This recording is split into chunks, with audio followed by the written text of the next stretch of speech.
Guys নতুন একটা জিনিস, এর আগে আমি কখনোই দেখি নাই। মানে এর আগে অন্য কিছু দিয়ে আমি ট্রাই করছি যদিও, যেটা আর কি পেঁয়াজু বানানো, কিন্তু এর আগে এরকম ট্রাই করি নাই কখনো।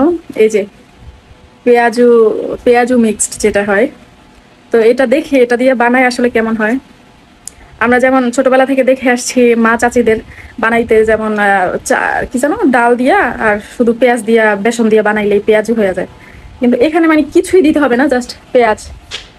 হ্যাঁ, জাস্ট পেঁয়াজ দিলেই হবে। তো চলেন দেখি কিভাবে, মানে কেমন হয় বানানোটা আসলে। এখানে আসলে আমি পেঁয়াজুটা বানানোর জন্য প্রথমে প্রায় 30 মিনিট আগে থেকে যে মিক্সটা আছে ওইটা, মানে ঠান্ডা পানি আর কি, নর্মাল পানি যে হয় ট্যাপের যে নর্মাল পানিটা, ওখানে আমি একটুখানি পানি দিয়ে ভিজিয়ে রেখেছিলাম। মূলত একটুখানি সামান্য পানি দিয়েছিলাম প্রথমে, দেখলাম যে না, মানে সাথে সাথে আঠালো হয়ে গেছে। তারপর আর একটু বেশি পানি দিয়েছিলাম যাতে একটু পানি পানি হয়। অ্যান্ড দেন আমি এখানে পেঁয়াজ মরিচ সব কিছু সুন্দর করে কেটে নিচ্ছিলাম। আর এর মধ্যেই দেখলাম যে আমি একটু মানে গোস্ত ছিল যেটা একটু রান্না বান্না করার দরকার ছিল, যার জন্য আমি এটাও খুব তাড়াতাড়ি, ওইটা আসলে হইতে হইতে আমি এটা মাঝখানে করে, মানে যাকে বলে টাইম পাস আর কি।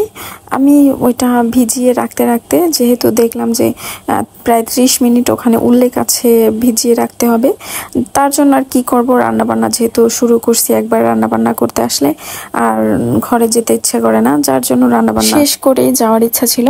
যাই হোক, 30 মিনিট পরে আমি একদম চলে আসলাম। আসার পর দেখলাম এখানে একটা ঘন আঠালো একটা মানে মিক্সড হয়েছে, যার কারণে আবার দেখলাম একটু পানি পানি হয়েছে, যার কারণে আমার কাছে লাগছে।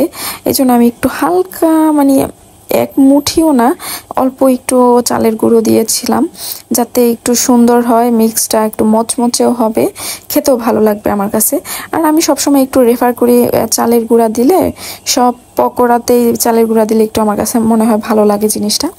যাই হোক, এখানে পেঁয়াজের আর কাঁচামরিচের যে কাটার একটা ইয়া ছিল, ওইখানে আমি সুন্দর করে ওই যে ডোটা দিয়ে দিয়েছিলাম। অ্যান্ড দেন ওখানে একটু মাখামাখি করে সুন্দর করে আমি তেলে একের পর এক ছেড়ে দিয়েছিলাম।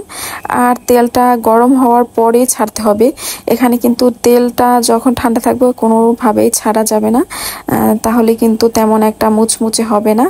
যাই হোক, এখানে আমি সুন্দর করে ভেজে নিয়েছি, দেখুন আপনারা এখানে। আর ভাজা যেমন হয়েছে সুন্দর কালার, তেমন খাইতেও মাশাআল্লাহ মাশাআল্লাহ অনেক সুন্দর ছিল, দেখেন।